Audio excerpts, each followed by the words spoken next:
தொடர் மழை காரணமாக தஞ்சையில் சுமார் 1500 ஏக்கர் விளைநிலங்கள் நீரில் மூழ்கி கடல் போல் காட்சியளிப்பதாக விவசாயிகள் வேதனை தெரிவித்துள்ளனர். தஞ்சாவூர் மாவட்டம் நெய்வாசல், வாண்டையார் இருப்பு, காட்டூர் உள்ளிட்ட பகுதிகளில் தொடர்ந்து கனமழை பெய்து வருகிறது. இதனால் இப்பகுதிகளில் பயிரிடப்பட்டு 30 நாட்களேயான நெற்பயிர்களை மழைநீர் சூழ்ந்துள்ளது. வடிகால் வாய்க்காலிலும் மழைநீர் நிரம்பிச் செல்வதால் தண்ணீர் வடியாமல் விளைநிலங்களில் தேங்கி நிற்கிறது. இதனால் வாழ்வாதாரம் பாதிக்கப்பட்டுள்ளதாகவும், சேதமடைந்த பயிர்களுக்கு அரசு உரிய நிவாரணம் வழங்க வேண்டும் எனவும் விவசாயிகள் கோரிக்கை விடுத்துள்ளனர். தஞ்சையில் அறுவடை செய்து சாலையில் குவித்து வைக்கப்பட்டுள்ள நெல் மூட்டைகள் மழையில் நனைந்து முளைக்க தொடங்கியுள்ளதாக விவசாயிகள் வேதனை தெரிவித்துள்ளனர். சோழபுரம், வடக்கு கோட்டை உள்ளிட்ட பகுதிகளில் அறுவடை செய்யப்பட்ட நெல்லை கொள்முதல் செய்ய முடியாமல் விவசாயிகள் சாலையில் குவியலாக கொட்டி வைத்துள்ளனர். இந்நிலையில் தொடர் மழை காரணமாக நெல்மணிகள் முளைக்க தொடங்கியுள்ளன. இதை அடுத்து ஈரப்பத அளவை தளர்த்தி நெல் கொள்முதல் செய்ய அரசு நடவடிக்கை எடுக்க வேண்டும் என விவசாயிகள் கோரிக்கை விடுத்துள்ளனர். மயிலாடுதுறையில் பெய்து வரும் கனமழை காரணமாக சுமார் 150 ஏக்கர் பயிர்கள் நீரில் மூழ்கி சேதமடைந்துள்ளன. குத்தாலம், தரங்கம்பாடி, சீர்காழி உள்ளிட்ட பகுதிகளில் பரவலாக கனமழை பெய்து வருகிறது. இதனால் 150 ஏக்கர் பரப்பளவில் பயிரிடப்பட்ட 25 நாட்களேயான இளம் பயிர்கள் நீரில் மூழ்கியுள்ளன. குளிர்சார் வடிகால்வாயை முறையாக தூர்வாராததே மழைநீர் தேங்குவதற்கு காரணம் என விவசாயிகள் குற்றம் சாட்டியுள்ளனர். ஏக்கருக்கு 30,000 ரூபாய் வரை நஷ்டம் ஏற்பட்டுள்ளதாகவும், சேதமடைந்த பயிர்களுக்கு உரிய இழப்பீடு வழங்க வேண்டும் எனவும் விவசாயிகள் வலியுறுத்தியுள்ளனர். மேலும் வாய்க்காலை தூர்வார மாவட்ட நிர்வாகம் நடவடிக்கை எடுக்க வேண்டும் எனவும் கேட்டுக் கொண்டனர். மயிலாடுதுறை மாவட்டம் தரங்கம்பாடி அருகே 150 ஆண்டுகள் பழமையான வீடு மழையில் இடிந்து விழுந்ததால் பரபரப்பு ஏற்பட்டது. தரங்கம்பாடி தாலுகா பாலூர் கிராமத்தில் இருந்த 150 ஆண்டுகள் பழமையான வீடு சிதிலமடைந்திருந்ததால் வீட்டை இடித்து அப்புறப்படுத்த வேண்டும் என அப்பகுதி மக்கள் தொடர்ந்து கோரிக்கை விடுத்து வந்தனர். இந்நிலையில் மயிலாடுதுறையில் பெய்து வரும் கனமழை காரணமாக அந்த வீடு இடிந்து விழுந்தது. இது தொடர்பான வீடியோ காட்சி வெளியாகி பரபரப்பை ஏற்படுத்தியுள்ளது.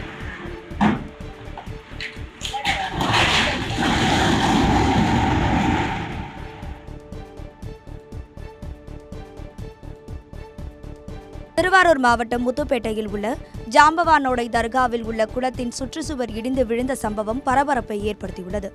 முத்துப்பேட்டையில் அமைந்துள்ள ஜாம்பவானோடை ஆண்டவர் பள்ளிவாசலில் உள்ள குளத்தின் சுற்றுச்சுவர் கனமழை காரணமாக இடிந்து விழுந்துள்ளது. இதுகுறித்து தகவல் அளிக்கப்பட்ட நிலையில் அரசுத்துறை அதிகாரிகள் நேரில் சென்று ஆய்வு மேற்கொண்டனர். தொடர்ந்து குளத்தின் சுற்றுச்சுவரை கட்டித்தர மாவட்ட நிர்வாகம் உடனடியாக நடவடிக்கை எடுக்க வேண்டும் என அப்பகுதி மக்கள் கோரிக்கை விடுத்துள்ளனர். மயிலாடுதுறை மாவட்டம் தரங்கம்பாடி அருகே கிடங்கல் ஊராட்சியில் வாய்க்காலில் உடைப்பு ஏற்பட்டு விளைநிலத்திற்குள் மழைநீர் புகுந்ததால் விவசாயிகள் வேதனையடைந்துள்ளனர். கிடங்கல் ஊராட்சியில் சுமார் 500 ஏக்கருக்கு மேல் விவசாயிகள் சம்பா, தாளடி பயிர்கள் நடவு செய்துள்ளனர். இந்நிலையில் 2 நாட்களாக அப்பகுதியில் பெய்து வரும் மழை காரணமாக கிடங்கல் வாய்க்காலில் உடைப்பு ஏற்பட்டு 150 ஏக்கர் பரப்பளவில் உள்ள விளைநிலத்திற்குள் மழைநீர் புகுந்தது. இதனால் பயிர்கள் அழுகும் நிலை ஏற்பட்டுள்ளதாக வேதனை தெரிவித்துள்ள விவசாயிகள், பொதுப்பணித்துறையினர் வாய்க்கால் உடைப்பை சரி செய்து தண்ணீரை வெளியேற்ற நடவடிக்கை எடுக்க வேண்டும் என கோரிக்கை விடுத்துள்ளனர்.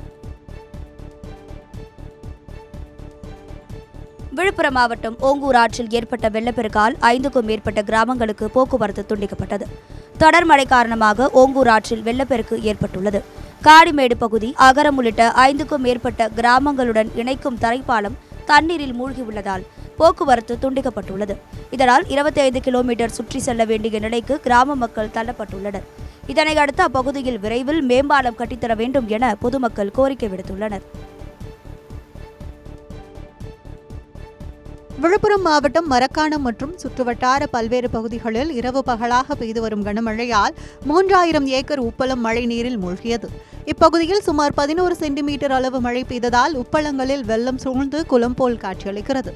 இதனால் உப்பு உற்பத்தி தொழில் பாதிப்படைந்துள்ள நிலையில் உற்பத்தியாளர்கள் மற்றும் தொழிலாளர்களுக்கு உரிய நிவாரணம் வழங்க வேண்டும் என கோரிக்கை எழுந்துள்ளது. கனமழை காரணமாக கடலூர் மாவட்டம் நெய்வேலி NLC சுரங்கத்தில் நிலக்கரி வெட்டி எடுக்கும் பணி நிறுத்தப்பட்டுள்ளது. கடந்த 24 மணி நேரத்தில் இங்கு 10 சென்டிமீட்டர் மழை பதிவாகியுள்ள நிலையில் NLC திறந்தவெளி சுரங்கங்களில் மழையினால் தண்ணீர் தேங்கியுள்ளது. இதன் காரணமாக மேல் நீக்கும் பணியும் நிலக்கரி வெட்டி எடுக்கும் பணியும் தற்காலிகமாக நிறுத்தப்பட்டுள்ளது. நிலக்கரி கையிருப்பில் உள்ளதால் மின் உற்பத்தியில் எந்த பாதிப்பும் இல்லை என நிர்வாகம் தரப்பில் தெரிவிக்கப்பட்டுள்ளது. திருவாரூர் மாவட்டம் நன்னிலத்தில் 50 ஆண்டுகள் பழமையான மரம் சாலையில் விழுந்ததால் போக்குவரத்து பாதிக்கப்பட்டது. திருவாரூரில் காற்றுடன் பரவலாக பெய்து வரும் மழை காரணமாக நல்லமாங்குடி ரஸ்தா தெருவில் இருந்து மரம் சாய்ந்து கடைகள் மீது விழுந்தது. பொதுமக்களுக்கு எந்த பாதிப்பும் ஏற்படாத நிலையில் 2 கடைகள் சேதமடைந்தன. உடனடியாக அப்பகுதியில் மின்சாரம் துண்டிக்கப்பட்டதால் பெரும் விபத்து தவிர்க்கப்பட்டது. தொடர்ந்து மரத்தை அப்புறப்படுத்தும் பணியில் தீயணைப்புத் துறையினர் ஈடுபட்டுள்ளனர். நாகை மாவட்டம் வேதாரண்யத்தில் பெய்த தொடர் கனமழை காரணமாக 300 ஹெக்டேர் பரப்பளவிலான சம்பா பயிர்கள் நீரில் மூழ்கின. வேதாரண்யம், ஆயக்காரன்புலம், கரியாப்பட்டினம் உள்ளிட்ட சுற்றுவட்டார பகுதிகளில் கடந்த 3 நாட்களாக கனமழை பெய்தது. இதில் 300 ஹெக்டேர் பரப்பளவில் பயிரிடப்பட்டு இருந்த நெற்பயிர்கள் நீரில் மூழ்கின. தற்போது மழை சற்று தணிந்துள்ள நிலையில் ஆறுகளில் வளர்ந்துள்ள ஆகாய தாமரையால் தண்ணீர் வடியாமல் தேங்கியுள்ளதாக விவசாயிகள் வேதனை தெரிவித்துள்ளனர். தொடர்ந்து பாதிக்கப்பட்ட விளைநிலங்களில் ஆய்வு செய்து உரிய நிவாரணம் வழங்க வேண்டும் எனவும் கோரிக்கை விடுத்துள்ளனர். இந்திய அரசியலமைப்பின் 75வது உறுதிமொழி தினத்தையொட்டி கள்ளக்குறிச்சி மாவட்ட ஆட்சியர் தலைமையில் உறுதிமொழி ஏற்கும் நிகழ்ச்சி நடைபெற்றது. தனி மனிதர்களின் மாண்பு, நாட்டு மக்களின் ஒற்றுமை உள்ளிட்டவற்றை காப்பது குறித்து உறுதிமொழி ஏற்கப்பட்டது. மாவட்ட ஆட்சியர் பிரசாந்த் தலைமையில் மாவட்ட காவல் கண்காணிப்பாளர் ரஜத் சதுர்வேதி முன்னிலையில் நடைபெற்ற நிகழ்ச்சி துறை சார்ந்த அதிகாரிகள் கலந்து கொண்டனர். அலங்காநல்லூரில் அமைக்கப்பட்டுள்ள சர்க்கரை ஆலையை உடனடியாக திறக்க வலியுறுத்தி மதுரை மாவட்டம் மேலூரில் கரும்பு விவசாயிகள் சங்கத்தினர் ஆர்ப்பாட்டத்தில் ஈடுபட்டனர். 27 கோடி ரூபாய் மதிப்பில் பராமரிப்பு பணிகள் மேற்கொள்ளப்பட்டு ஓராண்டுகளுக்கு மேலாகியும் அலங்காநல்லூரில் உள்ள அரசு சர்க்கரை ஆலை திறக்கப்படவில்லை என கூறப்படுகிறது. இதனால் வேலைவாய்ப்பின்றி வாழ்வாதாரம் பாதிக்கப்பட்டுள்ளதாக கரும்பு விவசாயிகள் தெரிவித்துள்ளனர். தொடர்ந்து சர்க்கரை ஆலை உடனடியாக திறக்க வலியுறுத்தி மேலூர் பேருந்து நிலையம் முன்பு கரும்பு விவசாயிகள் கைகளில் கரும்புகளை ஏந்தி கண்டன ஆர்ப்பாட்டத்தில் ஈடுபட்டனர். மயிலாடுதுறை தரங்கம்பாடியில் கடல் சீற்றமாக காணப்பட்டு வரும் நிலையில் ஆபத்தை உணராமல் ஏராளமான சுற்றுலா பயணிகள் கடற்கரையில் குவிந்து வருகின்றனர். தென்மேற்கு வங்கக்கடலில் நிலவும் ஆழ்ந்த காற்றழுத்த தாழ்வு மண்டலம் காரணமாக மயிலாடுதுறை மாவட்டத்தில் கனமழை பெய்து வருகிறது. மேலும் கடற்கரை பகுதிகளில் கடல் சீற்றமாக காணப்படுகிறது. இந்த நிலையில் மயிலாடுதுறை மாவட்டம் தரங்கம்பாடிக்கு வருகை தந்துள்ள சுற்றுலா பயணிகள் ஆபத்தை உணராமல் ஆக்ரோஷமாக எழும் கடல் அலையை கண்டு ரசித்து வருகின்றனர். பெரும் அசம்பாவிதம் நடைபெறுவதற்கு முன்பு கடற்கரை பகுதியில் தடுப்புகள் அமைத்து போலீசார் கண்காணிக்க வேண்டும் என சமூக ஆர்வலர்கள் கோரிக்கை விடுத்துள்ளனர். கடலூர் மாவட்டம் சித்திரைப்பேட்டை பகுதியில் படகு கவிழ்ந்து கடலில் சிக்கி தவித்த 6 மீனவர்கள் பத்திரமாக மீட்கப்பட்டனர். தைக்கால் தோணித்துறை பகுதியைச் சேர்ந்த மணிகண்ணன், தமிழ்வாணன், சாமித்துறை உள்ளிட்ட 6 பேர் சித்திரைப்பேட்டை அருகே கடலில் நிறுத்தி வைக்கப்பட்டிருந்த படகில் இருந்த வலையை எடுக்க சென்றதாக கூறப்படுகிறது. அப்போது கடல் சீற்றம் காரணமாக படகு கவிழ்ந்து மூழ்கியது. இதில் கடலில் விழுந்து தத்தளித்த மீனவர்கள் 6 பேரும் பத்திரமாக மீட்கப்பட்டனர். தொடர்ந்து மீன்வளத்துறை எச்சரிக்கையை மீறி மீனவர்கள் கடலுக்கு சென்றது குறித்து அதிகாரிகள் விசாரித்து வருகின்றனர். தொடர் மழை காரணமாக கொடைக்கானல் நட்சத்திர ஏரியில் படகு சவாரி தற்காலிகமாக நிறுத்தி வைக்கப்பட்டுள்ளதால் சுற்றுலா பயணிகள் ஏமாற்றமடைந்துள்ளனர். கொடைக்கானல் மலைப்பகுதியில் லேசான காற்றுடன் சாரல் மழை பெய்து வருகிறது. இந்நிலையில் நட்சத்திர ஏரியில் வேகமாக அலைகள் ஏற்படுவதாகவும் மரங்கள் முறிந்து ஏரிக்குள் விழும் அபாயம் இருப்பதாகவும் கூறப்படுகிறது. இதையடுத்து சுற்றுலா பயணிகளின் பாதுகாப்பை கருத்தில் கொண்டு முன்னெச்சரிக்கை நடவடிக்கையாக படகு சவாரி சேவை தற்காலிகமாக நிறுத்தப்பட்டுள்ளதாக தெரிவிக்கப்பட்டுள்ளது. காற்றின் வேகம் குறைந்ததும் படகு சவாரி மீண்டும் தொடங்கப்படும் என படகு குழாம் சார்பில் அறிவிக்கப்பட்டுள்ளது. மதுரை மாநகராட்சி 51வது வார்டு பகுதியில் விநியோகிக்கப்படும் குடிநீர் துர்நாற்றம் வீசுவதாக அப்பகுதி மக்கள் குற்றம் சாட்டியுள்ளனர். மதுரை மாநகரில் சுழற்சி முறையில் குழாய் வழியாக குடிநீர் விநியோகம் செய்யப்பட்டு வருகிறது. இந்நிலையில் 51வது வார்டு மாசி வீதி, பரமேஸ்வரன் பிள்ளை சந்து உள்ளிட்ட பகுதிகளில் விநியோகிக்கப்படும் குடிநீர் நுரை கலந்து துர்நாற்றம் வீசுவதாக குற்றச்சாட்டு எழுந்துள்ளது. இதையடுத்து மாநகராட்சி அதிகாரிகள் கழிவுநீர் கலக்கும் இடங்களை கண்டறிந்து சரி செய்ய வேண்டும் எனவும் சுகாதாரமான குடிநீர் விநியோகிக்க நடவடிக்கை எடுக்க வேண்டும் எனவும் அப்பகுதி மக்கள் புகார் அளித்துள்ளனர். மதுரை மாவட்டம் வாடிப்பட்டி வட்டாட்சியர் அலுவலக வாசலில் மழைநீருடன் கழிவுநீர் கலந்து தேங்கி நிற்பதால் தொற்றுநோய் பரவும் அபாயம் ஏற்பட்டுள்ளதாக பொதுமக்கள் அச்சம் தெரிவித்துள்ளனர். வாடிப்பட்டி வட்டாட்சியர் அலுவலகத்திற்கு நாள்தோறும் ஆயிரக்கணக்கான பொதுமக்கள் வந்து செல்கின்றனர். இந்நிலையில் அலுவலக வாசலில் பல நாட்களாக மழைநீருடன் கழிவுநீர் கலந்து தேங்கி நிற்கிறது. இதனால் துர்நாற்றம் வீசுவதோடு கொசு உற்பத்தியாகி நோய் தொற்று பரவும் அபாயம் ஏற்பட்டுள்ளதாக குற்றச்சாட்டு எழுந்துள்ளது. இதையடுத்து உடனடியாக கழிவுநீரை அகற்ற நடவடிக்கை எடுக்க வேண்டும் என பொதுமக்கள் கோரிக்கை விடுத்துள்ளனர். நீலகிரி மாவட்டம் கூடலூரில் சுருக்கு வலையில் சிக்கி புலி உயிரிழந்தது குறித்து வனத்துறையினர் விசாரித்து வருகின்றனர். கூடலூர் வனப்பகுதியில் வனவிலங்குகளை வேட்டையாடுவதற்காக மர்ம நபர்கள் வைத்த சுருக்கு வலையில் சிக்கி புலி ஒன்று உயிரிழந்தது. இது தொடர்பாக அப்பகுதி மக்கள் அளித்த தகவலின் பேரில் சம்பவ இடத்திற்கு விரைந்து வந்த வனத்துறையினர் புலியின் உடலை மீட்டு சுருக்கு வலை வைத்த நபர் குறித்து விசாரித்து வருகின்றனர். கிருஷ்ணகிரி மாவட்டம் ஓசூர் அருகே சானமாவு வனப்பகுதியில் 40க்கும் மேற்பட்ட காட்டு யானைகள் முகாமிட்டுள்ளதாக வனத்துறையினர் எச்சரிக்கை விடுத்துள்ளனர். யானைகளின் நடமாட்டத்தை கண்காணிக்கும் வகையில் வனப்பகுதியில் கண்காணிப்பு கேமராக்கள் பொருத்தப்பட்டுள்ளதுடன் ட்ரோன் கேமராக்கள் மூலமாகவும் கண்காணிப்பு நடவடிக்கைகள் தீவிரப்படுத்தப்பட்டுள்ளன. இன்றையில் ஊடைதுர்க்கம் காப்பு காட்டிலிருந்து 40க்கும் மேற்பட்ட காட்டு யானைகள் நாகமங்கலம் கிராமத்தை கடந்து சென்று சானமாவு வனப்பகுதிக்குள் முகாமிட்டுள்ளன. இதையடுத்து அப்பகுதி கிராம மக்கள் கால்நடைகளை மேய்ப்பதற்காக வனப்பகுதிக்கு செல்ல வேண்டாம், இரவு நேரங்களில் வீட்டை விட்டு வெளியே வர வேண்டாம் என வனத்துறையினர் எச்சரிக்கை விடுத்துள்ளனர். மாமல்லபுரம் அருகே அதிவேகமாக வந்த கார் மோதி 5 பெண்கள் உயிரிழந்த சம்பவம் அதிர்ச்சியை ஏற்படுத்தியுள்ளது. செங்கல்பட்டு மாவட்டம் பண்டிதமேடு பகுதியில் உள்ள மேய்ச்சல் இடத்தில் 5 பெண்கள் மாடுகளை மேய்த்துக் கொண்டிருந்தனர். அப்போது சாலையோரம் அமர்ந்திருந்த பெண்கள் மீது சென்னையில் இருந்து புதுச்சேரி நோக்கி அதிவேகமாக வந்த கார் மோதி விபத்துக்குள்ளானது. இதில் 5 பெண்களும் சம்பவ இடத்திலேயே பரிதாபமாக உயிரிழந்தனர். இதனை அடுத்து அப்பகுதியில் திரண்ட இளைஞர்கள் காரில் இருந்து இருவரை சரமாரியாக தாக்கினர். தகவல் அறிந்து வந்த போலீசார் விபத்து ஏற்படுத்தியவர்களை அழைத்து செல்ல முயன்றபோது கிராம மக்கள் மறியலில் ஈடுபட்டதால் பரபரப்பு ஏற்பட்டது.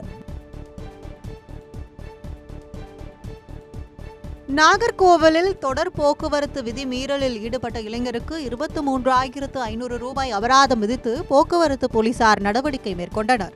நாகர்கோவில் பள்ளிவிளையைச் சேர்ந்த சபரிஷ் என்பவர் இருசக்கர வாகனத்தில் அதிக ஒலி எழுப்பும் சைலன்சர் பொருத்தி வீலிங் செய்து தனது சமூக வலைதள பக்கத்தில் வீடியோ பதிவிட்டு வந்தது தெரியவந்தது. தொடர்ந்து மோட்டார் வாகன சட்ட பிரிவுகளின்படி 23,500 ரூபாய் அபராதம் விதித்த போக்குவரத்து போலீசார் இளைஞரின் பெற்றோரை வரவழைத்து விழிப்புணர்வு ஏற்படுத்திய பின்னர் வாகனத்தை விடுவித்தனர். ஈரோடு மாநகராட்சியில் நடைபெற்ற மாமன்ற கூட்டத்தை அதிமுக கவுன்சிலர்கள் புறக்கணித்து வெளிநடப்பு செய்ததால் பரபரப்பு ஏற்பட்டது. ஈரோட்டில் மாமன்ற கூட்டம் மாநகராட்சி கூட்டரங்கில் காலை 10:30 மணிக்கு நடைபெறும் என அறிவிக்கப்பட்டது. ஆனால் கூட்டம் சரியான நேரத்தில் தொடங்கவில்லை என்றும் கூட்டத்தில் மேயர், துணை மேயர், ஆணையாளர் மற்றும் திமுக கவுன்சிலர்கள் யாரும் பங்கேற்கவில்லை என்றும் கூறப்படுகிறது. இதனை கண்டித்து அதிமுக கவுன்சிலர்கள் கூட்டத்தை புறக்கணித்து வெளிநடப்பு செய்தனர். நீதிமன்ற உத்தரவின்படி மதுரை பாத்திமா கல்லூரி அருகே உள்ள ஆக்கிரமிப்புகளை மாநகராட்சி அதிகாரிகள் அகற்றிய போது அதிமுகவினர் வாக்குவாதத்தில் ஈடுபட்டதால் பரபரப்பு நிலவியது. நீதிமன்ற உத்தரவின்படி பாத்திமா கல்லூரியிலிருந்து பறவை வரை உள்ள சாலையோரத்தில் இருக்கக்கூடிய ஆக்கிரமிப்புகளை மாநகராட்சி அதிகாரிகள் காவல்துறையினருடன் இணைந்து அகற்றி வருகின்றனர். இந்நிலையில் அதிமுக நிர்வாகியின் கடைகள் சாலையோரத்தில் இருப்பதாக கூறி அதிகாரிகள் அவற்றை அகற்ற முயன்றனர். அப்போது பட்டா இடத்தில்தான் கடை உள்ளது என கூறி அதிமுக நிர்வாகிகள் அதிகாரிகளிடம் வாக்குவாதத்தில் ஈடுபட்டதால் பரபரப்பு நிலவியது. திருநெல்வேலி மாநகராட்சியில் அனுமதியின்றி கட்டப்பட்ட கட்டிடங்களில் இயங்கும் கடைகளுக்கு சீல் வைக்கும் பணியில் மாநகராட்சி அதிகாரிகள் ஈடுபட்டுள்ளனர்.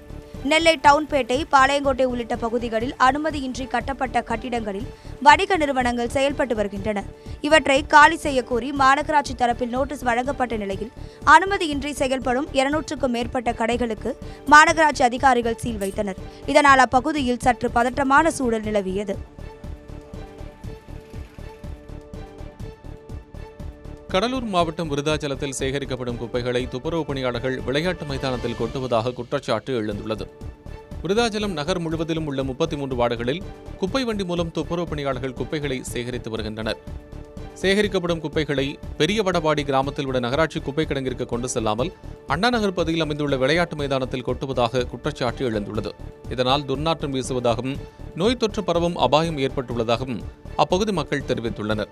இது தொடர்பாக மாவட்ட நிர்வாகம் உரிய நடவடிக்கை எடுக்க வேண்டும் எனவும் கோரிக்கை விடுத்துள்ளனர். சேலத்தில் பல்வேறு கோரிக்கைகளை வலியுறுத்தி வருவாய்த்துறை அலுவலர்கள் பணிகளை புறக்கணித்து 2வது நாளாக போராட்டத்தில் ஈடுபட்டுள்ளனர். வருவாய்த்துறையில் காலியாக உள்ள பணியிடங்களை விரைந்து நிரப்ப வேண்டும் உள்ளிட்ட 9 அம்ச கோரிக்கைகளை வலியுறுத்தி 600க்கும் மேற்பட்ட அலுவலர்கள் போராட்டத்தில் ஈடுபட்டுள்ளனர். இதன் காரணமாக மாவட்டம் முழுவதும் பெரும்பாலான அரசு அலுவலகங்களில் அதிகாரிகள் யாருமின்றி வெறிச்சோடி காணப்படுகிறது. சான்றிதழ்கள் வழங்குதல், பட்டா மாறுதல் உள்ளிட்ட துறை சார்ந்த அனைத்து பணிகளும் பாதிக்கப்பட்டுள்ளதால் பொதுமக்கள் கடும் சிரமத்திற்கு ஆளாகியுள்ளனர். விருதுநகர் அரசு மருத்துவமனையில் நடைபெற்ற மருத்துவ மதிப்பீடு முகாமிற்கு மருத்துவர்கள் வராததை கண்டித்து மாற்றுத்திறனாளிகள் மறியலில் ஈடுபட முயன்றதால் பரபரப்பு ஏற்பட்டது. விருதுநகர் அரசு மருத்துவமனையில் 21 வகையிலான மாற்றுத்திறனாளிகளுக்கு அடையாள அட்டை பெறுவதற்கான மருத்துவ மதிப்பீடு முகாம் நடைபெற்றது. இந்நிலையில் அரசு மருத்துவர்கள் சங்கத்தினரின் திடீர் பணி புறக்கணிப்பால் முகாமில் மருத்துவர்கள் யாரும் கலந்து கொள்ளவில்லை என கூறப்படுகிறது. இதனால் ஆத்திரமடைந்த மாற்றுத்திறனாளிகள் மருத்துவமனை நுழைவாயில் முன்பு மறியலில் ஈடுபட முயன்றனர். அப்போது போலீசார் பேச்சுவார்த்தை நடத்தியதை அடுத்து அவர்கள் கலைந்து சென்றனர். நாமக்கல் மாவட்டம் முத்துக்காப்பட்டியில் எரும்பட்டி வட்டார வளர்ச்சி அலுவலரை கண்டித்து பஞ்சாயத்து தலைவர் தலைமையில் மனித சங்கிலி போராட்டம் நடைபெற்றது. முத்துக்காப்பட்டி பஞ்சாயத்துக்கான வங்கிக் கணக்கில் உள்ள தொகையை செலவிடக்கூடாது என PTO கட்டுப்பாடு விதித்துள்ளார். இதனால் பஞ்சாயத்தில் பணிகளை நிறைவேற்ற முடியாததால் கட்டுப்பாட்டை தளர்த்த வலியுறுத்தி பஞ்சாயத்து தலைவர் அருள் ராஜேஷ் பொதுமக்கள் 100க்கும் மேற்பட்டோருடன் இணைந்து மனித சங்கிலி போராட்டம் மேற்கொண்டார். குற்ற சம்பவங்கள் நடைபெறாமல் இருக்க ஏத்தாப்பூர் காவல் நிலையத்தில் ஆடு வெட்டி முப்பூஜை செய்யப்பட்ட சம்பவம் பரபரப்பை ஏற்படுத்தியுள்ளது. சேலம் மாவட்டம் ஆத்தூர் அருகே ஏத்தாப்பூர் காவல் நிலையத்துக்கு உட்பட்ட பகுதியில் பல்வேறு குற்ற சம்பவங்கள் நடைபெற்று வருவதாக கூறப்படுகிறது. இதை தடுக்க காவல் நிலையத்தில் ஆடு வெட்டி முப்பூஜை செய்து நுழைவாயிலில் மஞ்சள் குங்குமம் வைத்து வழிபாடு நடத்தப்பட்டதாக கூறப்படுகிறது. இச்சம்பவம் அப்பகுதியில் சற்று பரபரப்பை ஏற்படுத்தியுள்ளது. திண்டுக்கல் மாவட்டம் பழனி தண்டாயுதபாணி சுவாமி கோவிலில் 3 கோடியே 81 லட்சம் ரூபாய் காணிக்கையாக பெறப்பட்டதாக கோயில் நிர்வாகம் சார்பில் தெரிவிக்கப்பட்டுள்ளது. பழனி தண்டாயுதபாணி சுவாமி கோயிலில் உண்டியல் காணிக்கை எண்ணும் பணி நடைபெற்றது. கோயில் பணியாளர்கள் மற்றும் பள்ளி மாணவர்கள் உட்பட சுமார் 500க்கும் மேற்பட்டோர் இப்பணியில் கலந்து கொண்டனர். தொடர்ந்து 2 நாட்களாக எண்ணப்பட்டு வந்த நிலையில் அதில் மொத்தம் 3 கோடியே 81 லட்சம் ரூபாய், 1893 கிராம் தங்கம் மற்றும் 11,979 கிராம் வெள்ளி காணிக்கையாக கிடைக்கப்பட்டுள்ளதாக தெரிவிக்கப்பட்டுள்ளது. குண்டும் குழியுமாக உள்ள தேசிய நெடுஞ்சாலை சீரமைக்கப்படாததை கண்டித்து மார்த்தாண்டம் தொழில் வர்த்தக சங்கம் சார்பில் கடையடைப்பு போராட்டம் நடைபெற்றது. நாகர்கோவில் முதல் களியக்காவிளை வரை உள்ள 30 கிலோமீட்டர் தொலைவிலான தேசிய நெடுஞ்சாலை குண்டும் குழியுமாக காட்சியளிக்கிறது. இதனால் பல்வேறு விபத்துகள் ஏற்படுவதாகவும் சாலையை செப்பனிட நிதி ஒதுக்கீடு செய்யப்பட்டுள்ளதாக அறிவித்தும் எந்தவித நடவடிக்கையும் எடுக்கப்படவில்லை எனவும் அப்பகுதி வியாபாரிகள் குற்றம் சாட்டியுள்ளனர். தொடர்ந்து சாலையை சீரமைக்க வலியுறுத்தி மார்த்தாண்டம், குழித்துறை உள்ளிட்ட பல்வேறு பகுதிகளைச் சேர்ந்த வியாபாரிகள் 1000க்கும் மேற்பட்டோர் கடையடைப்பு போராட்டத்தில் ஈடுபட்டுள்ளனர். புதுக்கோட்டை மாவட்டம் விராலிமலை அருகே மின்சாரம் தாக்கி 7ஆம் வகுப்பு மாணவன் உயிரிழந்த சம்பவம் சோகத்தை ஏற்படுத்தியுள்ளது. பேராம்பூரைச் சேர்ந்த தர்ஷன் சூரியூர் அரசு மேல்நிலைப் பள்ளியில் 7ஆம் வகுப்பு படித்து வந்தார். இந்த நிலையில் தொடர் மழை காரணமாக மாணவனின் வீட்டில் மின்கசிவு ஏற்பட்டதாக தெரிகிறது. இதில் மாடிப்படி அருகே தொங்கிக் கொண்டிருந்த மின்சார கம்பி பட்டதில் தூக்கி வீசப்பட்ட மாணவன் சம்பவ இடத்திலேயே பரிதாபமாக உயிரிழந்தார். தகவல் அறிந்து வந்த மாத்தூர் போலீசார் சடலத்தை கைப்பற்றி விசாரணை மேற்கொண்டு வருகின்றனர். செங்கல்பட்டு மாவட்டம் தாம்பரம் மதுரவாயல் பைபாஸ் சாலையில் இருசக்கர வாகனத்தின் மீது கார் மோதி விபத்து. இளைஞர் படுகாயமடைந்தார். தாம்பரத்திலிருந்து அனகாபுத்தூர் நோக்கி இருசக்கர வாகனத்தில் வந்த இளைஞர் சாலையில் தேங்கியிருந்த மழைநீர் காரணமாக சறுக்கி வாகனத்துடன் கீழே விழுந்தார். அப்போது எதிரே வந்த கார் இருசக்கர வாகனத்தின் மீது மோதி விபத்துக்கு உள்ளானது. இதில் அருகே இருந்த புதரில் தூக்கி வீசப்பட்டதில் இளைஞரின் தலையில் காயம் ஏற்பட்டது. தொடர்ந்து தகவல் அறிந்து வந்த போலீசார் இளைஞரை மீட்டு சிகிச்சைக்காக மருத்துவமனைக்கு அனுப்பி வைத்தனர். மேலும் விபத்து குறித்து விசாரித்து வருகின்றனர். கன்னியாகுமரி மாவட்டம் புதுக்கடை அருகே கஞ்சா மற்றும் போதை சாக்லேட்டுகள் வைத்திருந்த இளைஞர்கள் 3 பேரை போலீசார் கைது செய்தனர். புதுக்கடை பகுதியில் போதைப் பொருள் புழக்கம் அதிகரித்துள்ளதாக எழுந்த புகாரின் பேரில் புதுக்கடை போலீசார் ரோந்து பணியில் ஈடுபட்டனர். அப்போது சாலையோரம் நின்று கொண்டிருந்த நர்சிங் மாணவர் திருநாவுக்கரசு உள்ளிட்ட 3 விசாரணை மேற்கொண்டனர். அப்போது அவர்கள் முன்னுக்கு பின் முரணாக பதிலளித்ததால் அவர்களிடம் இருந்த பொருட்களை சோதனை செய்தனர். அதில் இளைஞர்களிடம் இருந்து 35 கிராம் கஞ்சா, 22 போதை சாக்லேட்டுகள், வலி நிவாரணத்திற்கான ஊசிகள் பறிமுதல் செய்யப்பட்டது. தொடர்ந்து இளைஞர்கள் 3 பேரையும் கைது செய்து போலீசார் விசாரணை நடத்தி வருகின்றனர். சேலத்தில் வீட்டிற்குள் புகுந்த திருடனை வீட்டின் உரிமையாளரை பிடித்து காவல்துறையினரிடம் ஒப்படைத்தார். சேலம் மத்திய பேருந்து நிலையம் பின்புறமுள்ள அங்கமால் காரணியில் அமைந்துள்ள வீட்டிற்குள் புகுந்த மர்ம நபர் கொள்ளை முயற்சியில் ஈடுபட்டார். இதை கவனித்த வீட்டின் உரிமையாளர் வெளியே வர முடியாத வகையில் அவரை வீட்டினுள் வைத்து பூட்டிவிட்டு காவல்துறைக்கு தகவல் தெரிவித்தார். அதன் பேரில் சம்பவ இடத்துக்கு விரைந்த காவல்துறையினர் கொள்ளையனை காவல் நிலையம் அழைத்து சென்று விசாரித்து வருகின்றனர். கன்னியாகுமரி மாவட்டம் தக்கலை அருகே இருசக்கர வாகனத்தை திருடிய இருவரை போலீசார் கைது செய்தனர். தக்கலை பகுதியில் ரெஜின் என்பவருக்கு சொந்தமான சிமெண்ட் கற்கள் தயாரிக்கும் தொழிற்சாலையின் பூட்டை உடைத்து உள்ளே புகுந்த மர்ம நபர்கள் அங்கு நிறுத்தி வைக்கப்பட்டிருந்த இருசக்கர வாகனத்தை திருடி சென்றனர். இதுகுறித்து தொழிற்சாலை உரிமையாளர் அளித்த புகாரின் பேரில் விசாரணை மேற்கொண்ட தக்கலை போலீசார் கொள்ளை சம்பவத்தில் ஈடுபட்ட எபின் நாயகம், அருண் ஆகியோரை கைது செய்தனர். மதுரையில் தொடர் மழை காரணமாக வரத்து குறைந்ததால் மல்லிகை பூவின் விலை உயர்ந்துள்ளது. திருப்பரங்குன்றம் சுற்றுவட்டார பகுதிகளில் பெய்த மழை மற்றும் அதிக பனிப்பொழிவு காரணமாக மல்லிகைப்பூ உற்பத்தி மிகவும் குறைந்துள்ளது. நாள் ஒன்றுக்கு 2 டன் அளவில் மல்லிகைப்பூ வரத்து இருந்த நிலையில் தற்போது 500 கிலோ மட்டுமே வரத்து உள்ளது. இதனால் கிலோ 500 ரூபாய் வரை விற்பனையான மல்லிகைப்பூ தற்போது 1300 ரூபாய் முதல் 1500 ரூபாய் வரை விற்பனையாகி வருகிறது. பூக்களின் விளைச்சல் குறைந்துள்ளதால் நஷ்டம் ஏற்பட்டுள்ளதாக கூறிய விவசாயிகள் அரசு மானியம் வழங்க வேண்டும் என கோரிக்கை விடுத்துள்ளனர். மதுரை மாவட்டம் ஜெய்கிந்த்புரம் பகுதியில் பள்ளி அருகே சிகரெட் விற்பனை செய்த கடைக்கு அபராதம் விதிக்கப்பட்டுள்ளது. உங்களை தேடி உங்கள் ஊரில் திட்டத்தின் கீழ் ஜெய்கிந்தபுரம் பகுதியில் மதுரை மாவட்ட ஆட்சியர் சங்கீதா ஆய்வு மேற்கொண்டார்.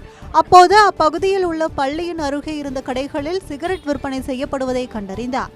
தொடர்ந்து அவற்றை பறிமுதல் செய்த ஆட்சியர் கடைக்கு அபராதம் விதித்து நடவடிக்கை மேற்கொண்டார். இதேபோல் அரசால் தடை செய்யப்பட்ட பிளாஸ்டிக் பொருட்கள் வைத்திருந்த கடைக்கு 2000 ரூபாயும், சுகாதார குறைபாடு உள்ள கடைக்கு 1000 ரூபாயும் அபராதம் விதிக்கப்பட்டது. நாமக்கல்லில் கடன் தொல்லை காரணமாக கணவன் மனைவி விஷம் குடித்து தற்கொலை செய்து கொண்ட சம்பவம் அதிர்ச்சியை ஏற்படுத்தியுள்ளது. முதலைப்பட்டி பகுதியைச் சேர்ந்த குணசேகரன், சந்திரகலா தம்பதி கடன் தொல்லை காரணமாக கடந்த சில நாட்களாக மன உளைச்சலில் இருந்து வந்ததாக தெரிகிறது. இந்த நிலையில் காலை வெகுநேரம் ஆகியும் தம்பதி வீட்டை விட்டு வெளியே வராததால் சந்தேகமடைந்த அக்கம் பக்கத்தினர் காவல்துறைக்கு தகவல் தெரிவித்தனர். அதன் பேரில் சம்பவ இடத்திற்கு விரைந்த போலீசார் வீட்டின் கதவை உடைத்து பார்த்தபோது தம்பதி இருவரும் விஷம் குடித்து தற்கொலை செய்து கொண்டது தெரியவந்தது. இதனையடுத்து சடலங்களை கைப்பற்றி பிரேத பரிசோதனைக்காக மருத்துவமனைக்கு அனுப்பி வைத்த போலீசார் இந்த சம்பவம் குறித்து விசாரித்து வருகின்றனர். ஈரோடு மாவட்டம் சத்தியமங்கலம் குளக்கரையில் விலங்குகளை வேட்டையாட வைக்கப்பட்ட நாட்டு வெடிகுண்டு வெடித்ததில் புள்ளிமான் உயிரிழந்தது. காவிலிபாளையத்தில் பொதுப்பணித்துறைக்கு சொந்தமாக 451 ஏக்கரில் குளம் ஒன்று உள்ளது. இக்குளத்தின் மேற்கு புற கரையில் புள்ளிமான் ஒன்று ரத்த காயங்களுடன் சடலமாக கிடந்துள்ளது. தகவல் அறிந்து வந்த வனத்துறையினர் விசாரணை மேற்கொண்டதில் காட்டுப்பன்றி போன்ற வன விலங்குகளை வேட்டையாட அப்பகுதியில் வைக்கப்பட்ட நாட்டு வெடிகுண்டு வெடித்ததில் புள்ளிமான் உயிரிழந்தது தெரியவந்தது.